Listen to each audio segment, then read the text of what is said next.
उत्तर प्रदेश विधानसभा चुनाव को लेकर बड़े आंकड़े सामने आ रहे हैं, क्योंकि उत्तर प्रदेश में बड़ा उलटफेर होता नजर आ रहा है। जिस प्रकार के आंकड़े यहां पर निकलकर सामने आ रहे हैं, क्या यहां पर होने वाला है, क्या योगी सरकार की सरकार जो है वो बरकरार रहेगी, या फिर अखिलेश यादव जो दावा कर रहे हैं कि इस बार उनकी जो है 251 सीटें वो पार कर पाएंगे, या फिर यहां पर प्रियंका गांधी कुछ नया करेंगी, या फिर मायावती जी की सरकार बनेगी। इसको लेकर उत्तर प्रदेश पर सटीक ओपिनियन पोल के आंकड़े सामने आ चुके हैं। आखिर महासर्वे में क्या कुछ यहां पर होने वाला है, लेकिन इससे पहले पंचायत चुनाव के आंकड़े भी आपको दिखाते हैं, क्योंकि हाल ही में पंचायत चुनाव यहां पर संपन्न हुए हैं और पंचायत चुनाव बेहद यहां पर चुनौतीपूर्ण रहे थे, और जिस कारण से बीजेपी और यहां पर कह सकते हैं एसपी में यहां पर कांटे का मुकाबला देखने को मिला। लेकिन समाजवादी पार्टी इस चुनाव में सबसे बड़ी पार्टी बनी और बीजेपी यहां पर केवल 580 जिला पंचायत पर जीत दर्ज की, जबकि समाजवादी पार्टी ने यहां पर 782 जिला पंचायत पर जीत दर्ज करके साफ संकेत दिए हैं 2022 में कुछ नया होने वाला है। जबकि बीएसपी ने यहां पर करीब 361 जिला पंचायत और कांग्रेस ने 61,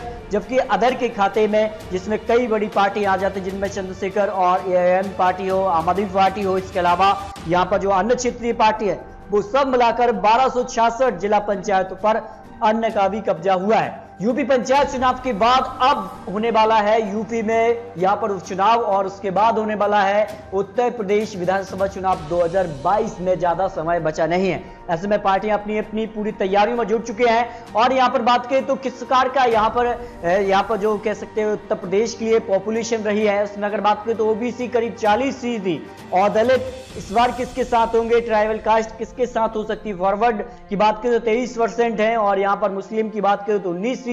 हालांकि पश्चिम बंगाल में जिस प्रकार से यहां पर अनुमान लगाया जा रहा था कि पश्चिम बंगाल में यहां पर मुस्लिम जो वोटर्स हैं वो बखर जाएंगे, लेकिन जिस प्रकार से ममता बनर्जी को एक तरफा वोट गया, तो क्या अखिलेश यादव को यहां पर मुस्लिम वोटर जो 19% हैं वो एक तरफा यहां पर जाएंगे या नहीं, इसको लेकर भी आपको सटीक विश्लेषण देने वाले हैं। क्योंकि उत्तर प्रदेश 2017 में तो बीजेपी ने करीब यहां पर बड़ा उलटफेर किया था, 312 सीटों पर जीत दर्ज करके एक यहां पर कह सकते हैं इतिहास रचा था। लेकिन अब उत्तर प्रदेश 2017 और 2022 में काफी कुछ अंतर दिखाई दे रहा है। क्या 2012 की तरह अखिलेश यादव की यहां पर वापसी होने वाली है, इसके सारे बड़े आंकड़े आपको देने वाले हैं। यहां पर बात करें तो उत्तर प्रदेश के लिए आपको रीजन बाय आंकड़े देंगे, और आखिर में आपको सभी 403 सीटों पर ओपिनियन पोल के आंकड़े, क्या कुछ आंकड़े यहां पर निकल के सामने आ रहे हैं। देखिए यहां पर बात करें तो अवध के लिए सबसे ज्यादा 136 सीटें यहां से इस रीजन से आती हैं, और इस रीजन में काफी कुछ आंकड़े बदलते नजर आ रहे हैं। और यहां पर सबसे बड़ा उलटफेर हो रहा है कि यहां पर जो कार से यहां पर अखिलेश यादव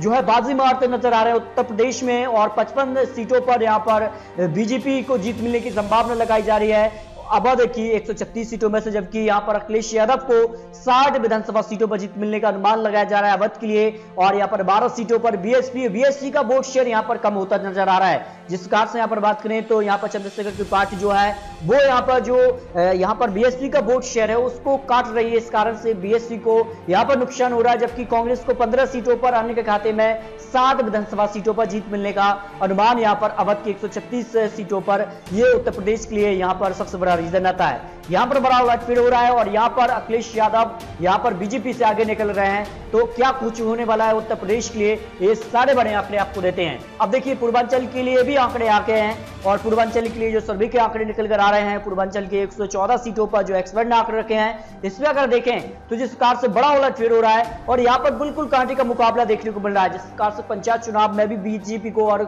यहां पर समाजवादी पार्टी के बीच कांटे का मुकाबला कई रीजन और कई जिलों पर देखने को मिला था, उसी प्रकार पूर्वांचल की 114 सीटों पर बिल्कुल कांटे का मुकाबला देखने को मिल रहा है। अब यहां पर क्या कुछ होगा, किस प्रकार की यहां पर बीजेपी अपने अनाउंसमेंट करती है, योजनाओं को लागू करती है चुनाव के वक्त, उसका असर कितना पड़ेगा ये तो आने वाला वक्त बताएगा। लेकिन यहां पर बात की तो 48 विधानसभा सीटों पर बीजेपी को जीत मिलने का अनुमान लगाया जा रहा है, जबकि 48 से पर ही यहां पर समाजवादी पार्टी को जीत मिलने का अनुमान है। जबकि 8 सीटों पर बीएसपी और 5 सीटों पर कांग्रेस, और 0 से 4 सीटें अन्य के खाते में भी यहां पर पूर्वांचल के लिए 114 सीटों पर जाने की उम्मीद यहां पर लगाई जा रही है। यहां पर बड़ा उलटफेर है, क्योंकि यहां पर खास करके जो यहां पर काफी बड़े दिग्गज नेता आते हैं, उसका असर कितना होगा ये तो आने वाला वक्त बताएगा। लेकिन इसके अलावा अगर बात करें तो रोहिलखंड की 52 सीटें क्या कुछ आंकड़े दे रही हैं, यहां पर भी बिल्कुल गाड़ी का मुकाबला देखने को मिल रहा है, क्योंकि यहां से कुछ बड़े नेता आते हैं। और उसके बाद अगर बात करें तो यहां पर एसटी और एससी का जो वोट शेयर है वो किसके साथ जाता है, जिस कार का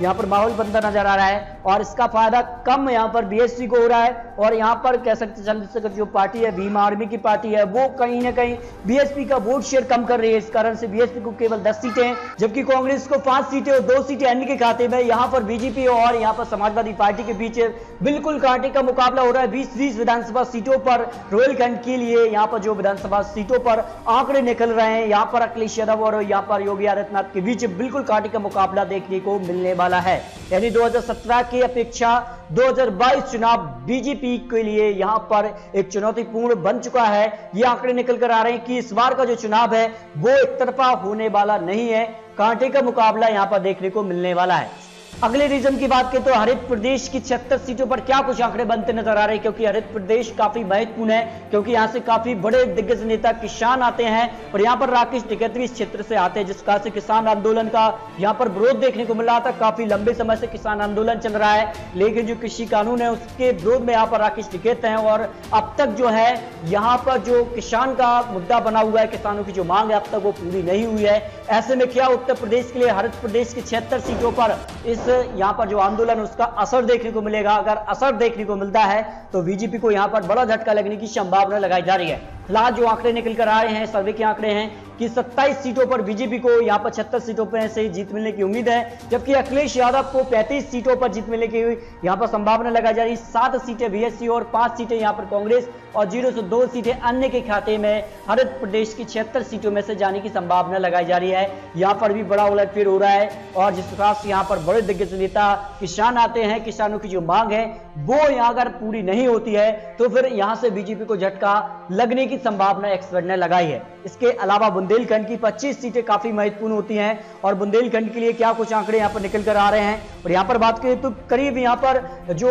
आंकड़े हैं उसमें अगर 25 में से 10 सीटों पर बीजेपी को जीत मिलने की संभावना लगाई जा रही है, जबकि 6 सीटों पर बीएसपी को करीब 5 और यहां पर 2 सीटें यहां पर कांग्रेस के लिए और 0 से 2 सीटें यहां पर अन्य के खाते में भी जाने की संभावना लगाई जा रही है। तो दोस्तों उत्तर प्रदेश के लिए आपको सभी रीजन के आंकड़े दिए हैं, और रीजन के बाद अगर बात करें तो अब क्या कुछ होने वाला है। 403 सीटों पर जो ओपिनियन पोल एक्सपर्ट का जो विश्लेषण सामने आ रहा है, यानी आज चुनाव तो इस तरह के आंकड़े बनने की संभावना उत्तर प्रदेश में लगाई जा रही है। 403 सीटों पर जो आंकड़े हैं उसमें अगर बात करें तो बीजेपी को बड़ा झटका लगता नजर आ रहा है। बीजेपी को करीब यहां पर 150 से 160 सीटें मिलने की उम्मीद यहां पर लगाई जा रही है। यानी पंचायत चुनाव के आंकड़े विधानसभा चुनाव में बदलते नजर आ रहे हैं, जिस कारण से पंचायत चुनाव के आंकड़े थे अगर वो आंकड़े विधानसभा चुनाव में बदलते हैं तो बीजेपी को बड़ा झटका होगा, और बीजेपी यहां पर सरकार बनाने का आंकड़ा जो 202 विधानसभा सीटें हैं उससे पीछे निकल रही है। हालांकि यहां पर 20 सीटें प्लस या माइनस हो सकती हैं जो आंकड़े यहां पर बनते नजर आ रहे हैं, जबकि यहां पर 157 से 169 सीटें समाजवादी पार्टी को मिलती नजर आ रही हैं। और समाजवादी पार्टी को अगर यहां पर कांग्रेस का समर्थन मिलता है, जो 2017 में कांग्रेस और यहां पर समाजवादी पार्टी का गठबंधन था, वो अगर समर्थन मिलता है तो फिर समाजवादी पार्टी जो है यूपी के अंदर सरकार बनाने के आंकड़े तक पहुंच सकती है। जो आंकड़े हैं फिलहाल किसी को भी यहां पर सरकार बनाने के आंकड़े वो मिलता नजर नहीं आ रहा है। यानी यहां पर बात करें तो उत्तर प्रदेश में इस बार क्या गठबंधन के ही यहां पर सरकार बनने वाली है, ये भी काफी महत्वपूर्ण होने वाला है, या फिर अखिलेश यादव एक तरफा सरकार बनाएंगे, या फिर जो बीजेपी यहां पर दावा करी कि इस बार वो यहां पर जो 300 का आंकड़ा है वो एक बार फिर से पार करेगी। ये तो आंकड़े हैं, आने वाले समय में क्या कुछ होने वाला है ये तो आने वाला समय ही बताएगा। लेकिन दोस्तों आपको क्या लगता है, आखिर उत्तर प्रदेश में इस बार क्या अखिलेश यादव की वापसी होने वाली है, फिर बीजेपी की ही सरकार रहेगी, या फिर मायावती जी कुछ नया करेंगी, या फिर गठबंधन करती हैं, या फिर महागठबंधन बनेगा 2019 लोकसभा के दौरान, क्या कुछ होगा ये तो आने वाला वक्त बताएगा। लेकिन दोस्तों आपको क्या लगता है, अपनी राय कमेंट बॉक्स में रख सकते हैं। और दोस्तों इसी प्रकार लेटेस्ट अपडेट पाने के लिए अगर आपने अभी तक चैनल को सब्सक्राइब नहीं किया है, क्योंकि आने वाले समय में 2022 में कई राज्यों पर विधानसभा चुनाव भी होने हैं, सभी राज्यों के महत्वपूर्ण अपडेट पाने के लिए अभी चैनल को सब्सक्राइब कीजिए। तो मिलते हैं दोस्तों और सटीक महत्वपूर्ण विश्लेषण के साथ, तब तक के लिए जय हिंद, जय भारत।